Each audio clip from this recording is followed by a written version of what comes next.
안녕하세요. 오늘 다룰 이야기는 정말 스케일이 큽니다.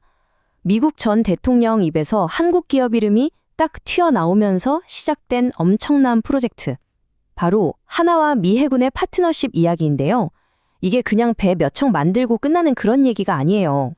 양국의 경제, 안보 지형까지 완전히 뒤흔들 수 있는 거대한 판이 지금 짜이고 있습니다. 모든 이야기의 시작은 바로 이 한마디였습니다. 도널드 트럼프 전 대통령이 직접 한화라는 이름을 콕 집어서 이야기하면서 시장이 발칵 뒤집혔죠. 이 발언 하나로 한화는 순식간에 미 해군의 미래를 책임질 핵심 플레이어로 급부상했습니다. 자, 그럼 궁금해지죠? 아니, 어떻게 이런 일이 가능했을까요? 한국의 조선회사가 어떻게 세계 최강대국, 미국의 해군력 재건이라는 중책을 맡게 된 걸까요? 오늘 그 배경을 한번 제대로 파헤쳐 보겠습니다. 네, 오늘 우리는 먼저 트럼프가 말한 황금 함대가 대체 뭔지 알아볼 거고요. 그리고 여기서 파생되는 어마어마한 사업 기회를 분석해 볼 겁니다.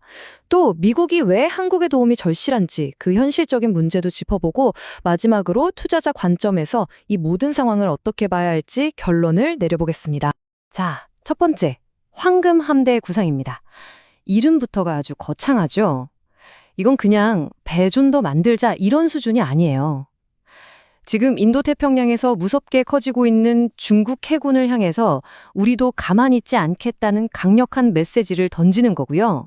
미국의 군사 전략 자체를 바꾸려는 정말 야심찬 계획이라고 볼 수 있습니다. 황금함대 계획의 핵심은 이럽니다.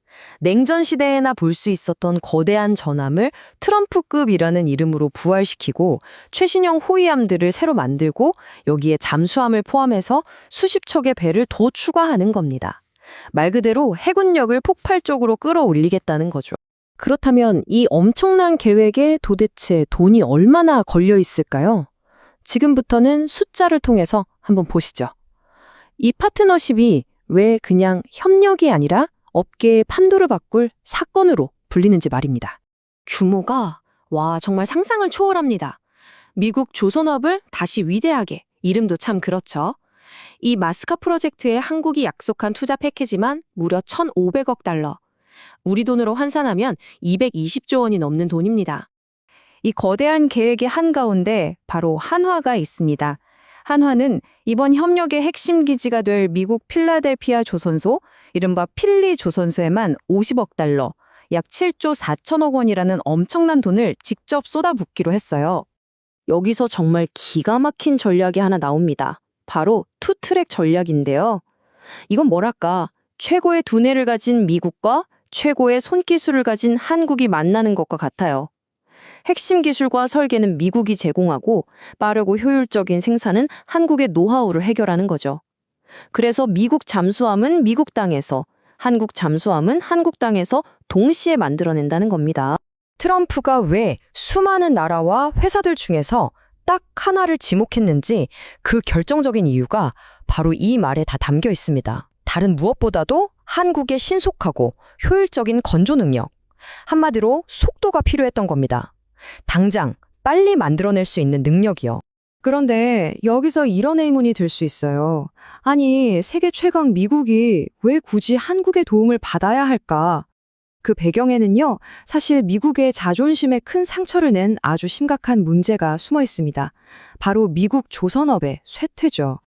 이 표를 보시면 그 차이가 얼마나 극적인지 한눈에 보입니다. 지금 필리 조선소는 1년에 배를 한두 척 만들기도 버거운 수준이에요. 그런데 여기에 한국식 블록 조립, 그러니까 레고처럼 미리 만든 덩어리를 착착 조립하는 방식을 적용하면 생산량이 말 그대로 폭발적으로 늘어나는 겁니다. 비용은 절반으로 줄고 기간은 확 단축되고요. 이게 바로 미국이 원하는 게임 체인저인 거죠. 특히 핵잠수함 분야는 상황이 더 심각합니다. 매년 2척은 만들어내야 계획을 겨우 따라가는데 현실은 1.2척 수준에 그치고 있어요. 이 작은 차이가 계속 쌓이면 2030년대에는 심각한 전력 공백이 생길 수밖에 없는 구조입니다. 문제가 새 함정을 못 만드는 것에서 그치질 않아요. 기존에 있는 함대 유지 보수마저 한계에 다다른 겁니다. 지금 운용 중인 핵잠수함의 무려 3분의 1이 수리를 못 받아서 항구에 그냥 묶여있는 실정이라고 합니다.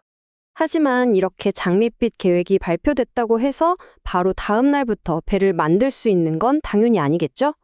실제 건조에 들어가기까지 하나 앞에는 아주 높고 단단한 규제의 벽이 가로막고 있습니다. 가장 큰 문제가 필리조선소는 지금까지 일반 화물선 같은 상선만 만들던 곳이라는 거예요. 군함을 만들려면 자격 자체가 완전히 다릅니다. 군사 기밀을 다뤄도 되는지, 해군 함정을 제대로 수리할 능력이 되는지, 해킹은 막을 수 있는지, 마치 의사가 되려고 국가고시를 여러 개 통과해야 하는 것처럼 아주 까다로운 인증 절차를 전부 다 통과해야만 합니다. 특히 핵 점수함은 차원이 다른 문제입니다. 이건 미국의 핵심 전략 무기잖아요. 그래서 해군의 원자력 관련 프로그램은 물론이고 미 의회라는 훨씬 더 높고 민감한 허들을 넘어야만 합니다. 자, 그럼 이 모든 긍정적인 전망과 현실적인 어려움들을 다 종합해서 우리 투자자 입장에서는 이 상황을 과연 어떻게 봐야 할지 최종적으로 정리해 보겠습니다.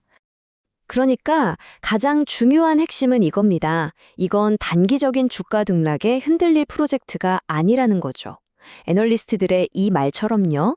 하루 오르고 하루 내리는 것에 기뻐하고 슬퍼할 게 아니라 정말 긴 호흡으로 봐야 하는 장기적인 전력 투자 영역이라는 겁니다. 이 상황을 가장 쉽게 설명할 수 있는 비유가 바로 이거 같아요. 세계 최고의 조립 기술을 가진 한화가 생산성이 바닥까지 떨어진 거대한 미국 조선소를 인수한 겁니다. 이 공장을 되살릴 능력은 충분해요. 하지만 공장 문을 열고 들어가려면 먼저 인허가라는 아주 높고 까다로운 담벼락부터 넘어야 하는 그런 상황인 거죠. 결국 우리는 이 질문 앞에 서게 됩니다. 이번 협력, 과연 세계 해군력의 지도를 다시 그릴 역사적인 전환점이 될까요? 아니면 복잡한 정치 논리와 행정 절차라는 벽에 부딪혀서 결국엔 위험천만한 도박으로 끝나게 될까요? 그 결과는 앞으로의 과정이 증명해 줄 겁니다.